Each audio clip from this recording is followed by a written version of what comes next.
Lihatlah, pria ini sedang menyemprotkan air ke model bangunan. Di luar sedang hujan. Dia menyemprotkan beberapa kali lagi. Di luar awan gelap datang, hujan deras. Selain itu, sekarang adalah musim dingin. Hanya area Michael yang menyemprotkan air saja yang hujan. Tidak lama sebelum itu, Michael menemukan sebuah model bangunan secara tidak sengaja. Arsitektur dan medan dalam model bangunan identik dengan kota tempat dia berada. Bahkan retakannya sangat mirip.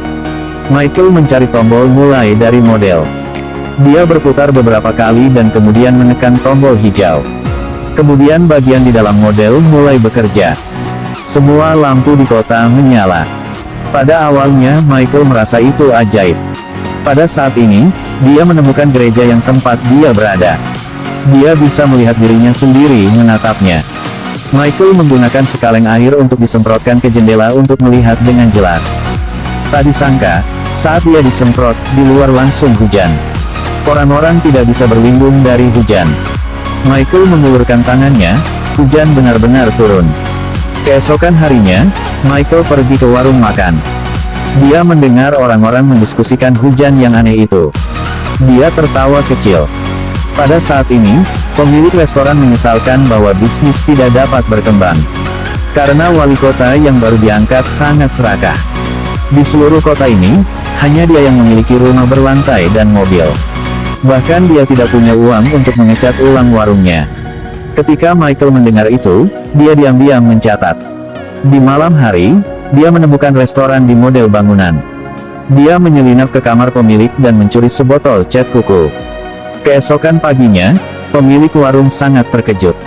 Karena bagian luar warung makan telah berubah. Awalnya, pemiliknya mengira itu perbuatan putranya. Tapi anak laki-laki itu juga bingung. Michael datang dari belakang dan bertanya apakah itu sangat indah. Setelah menerima pujian dari wanita itu, Michael pergi dengan senang hati. Michael bertekad untuk berbuat baik untuk kota ini. Dalam perjalanan kembali, dia melihat seorang wanita tua jatuh ke tanah. Dia segera membantunya berdiri. Dia tahu bahwa jalan ini sudah lama tidak diperbaiki. Orang-orang di sini mengajukan petisi kepada wali kota berkali-kali. Kotak saran sudah penuh tapi tidak ada yang peduli. Michael membawa kotak komentar dan membaca setiap surat satu persatu. Kemudian dia memiliki pemikiran yang berani. Michael menggunakan permen karet untuk mengisi lubang di jalan di model bangunan. Jalan sudah diperbaiki. Kemudian dia mulai membersihkan sampah, mengatur tempat sampah, dan mencabut tanaman yang kering dan berantakan. Michael seperti dewa penduduk kota. Tidak lama, dia membuat jalan menjadi bersih. Kota di tangan dia seperti mainan. Dia menanganinya dengan sangat rapi. Hanya dalam beberapa jam, Michael menanggapi semua petisi penduduk setempat. Pada saat ini, seekor anjing menggonggong di jalan. Michael takut anjing itu akan membuat suara sehingga dia meletakkan tulang di depannya. Anjing yang melihat tulang raksasa itu juga terdiam. Keesokan harinya, Michael sedang berjalan. Dia melihat orang-orang senang dengan perubahan kota, dia juga senang. Michael pergi ke supermarket dan mendengar seorang bos berbicara. Pohon kering di depan rumah tiba-tiba menghilang. Selain itu, bahkan mereka tidak bisa mendengar mesin yang berisik. Mereka berpikir bahwa semua hal baik dilakukan oleh wali kota. Tapi kata-kata ini membuat Michael sangat marah. Tapi dia tidak boleh membiarkan orang lain tahu dia melakukan hal ini. Michael hanya diam-diam pergi. Dia kembali ke rumah dan mulai merenovasi kota. Michael membuat papan reklam raksasa agar lebih banyak orang tahu tentang kota. Dia membantu kota mengembalikan penampilannya yang ramai. Bahkan bisnis restoran berkembang pesat. Orang-orang di sini juga mendapatkan lebih banyak uang. Tapi yang mengejutkan Michael adalah semua jasa diangkat oleh wali kota. Penduduk setempat menyebut wali kota itu adalah Tuhan.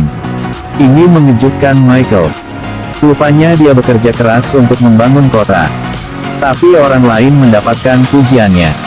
Michael memungut sebuah batu di jalan. Kemudian dia melihat mobil mewah wali kota. Michael pulang ke rumah dan melihat mobil di model bangunan. Michael mengambil batu dan melemparkannya dari atas. Keesokan harinya, mobil wali kota hancur. Hal ini membuat dia sangat marah. Michael melihat itu dan terkekeh. Wali kota melihat putra pemilik restoran menggambar mobilnya. Dia menumpahkan kemarahannya pada anak itu. Karena dia melihat orang-orang pergi satu demi satu. Karena citranya, dia segera mengubah sikapnya. Dia bilang itu hanya mobil, tidak apa-apa. Lalu dia meminta maaf kepada anak itu. Dia bilang dia akan membuat kota lebih baik. Setelah pernyataan munafiknya, orang-orang bertepuk tangan untuknya. Saat itu, Michael membuat rencana. Di malam hari, ketika dia sampai di rumah, dia melihat wali kota berjalan di jalan. Michael menggigit kuenya. Dia meletakkan laba-laba yang dibesarkan pada model bangunan. Pada saat ini, di jalan juga muncul laba-laba super raksasa. Michael menempatkan laba-laba di model bangunan. Di jalan juga muncul laba-laba raksasa. Wali kota mengangkat kepalanya, mulutnya menganga, hampir kencing di celana. Tepat ketika laba-laba hendak memakannya, laba-laba itu menghilang di udara. Hanya wali kota dengan wajah pucat yang tersisa di jalan. Michael melihat laba-laba di toples. Kemudian dia melihat lagi ke wali kota yang jatuh. Dia tersenyum iblis. Michael tidak pernah berhenti membuat kota lebih baik. Dia memasang lampu di papan reklame untuk memberi kota lebih banyak kehidupan. Kemudian dia pergi ke tempat tidur dan tidur. Tapi dia tidak tahu bahwa listrik kota kelebihan beban. Saluran listrik langsung lumpuh. Orang-orang berkumpul di gereja. Mereka meminta wali kota untuk memulihkan listrik. Dia memberitahu semua orang bahwa masalahnya lebih serius daripada yang mereka bayangkan. Ini akan memakan waktu beberapa minggu untuk memperbaiki saluran listrik. Hal ini menyebabkan kekhawatiran bagi semua orang. Perekonomian baru saja membaik, tetapi kota ini kembali seperti semula. Orang-orang mengira wali kota itu Tuhan. Tetapi bahkan hal kecil ini tidak dapat dilakukan. Mereka mulai mencurigainya. Wali kota buru-buru pergi. Orang-orang mengelilinginya. Michael melihat situasinya semakin serius. Lalu dia mengambil inisiatif untuk mengakui bahwa semuanya adalah salahnya. Untuk membuat semua orang percaya padanya, dia menyalakan korek api. Kemudian di jalan muncul api unggun. Wali kota tiba-tiba menendang pintu dan membawa bawahannya ke rumah Michael. Dia melihat model bangunan itu dan tidak bisa mempercayai matanya. Dia ingin memonopoli model ini. Dia memerintahkan bawahannya untuk memberikan model itu. Michael buru-buru berhenti. Dua orang itu saling bertarung.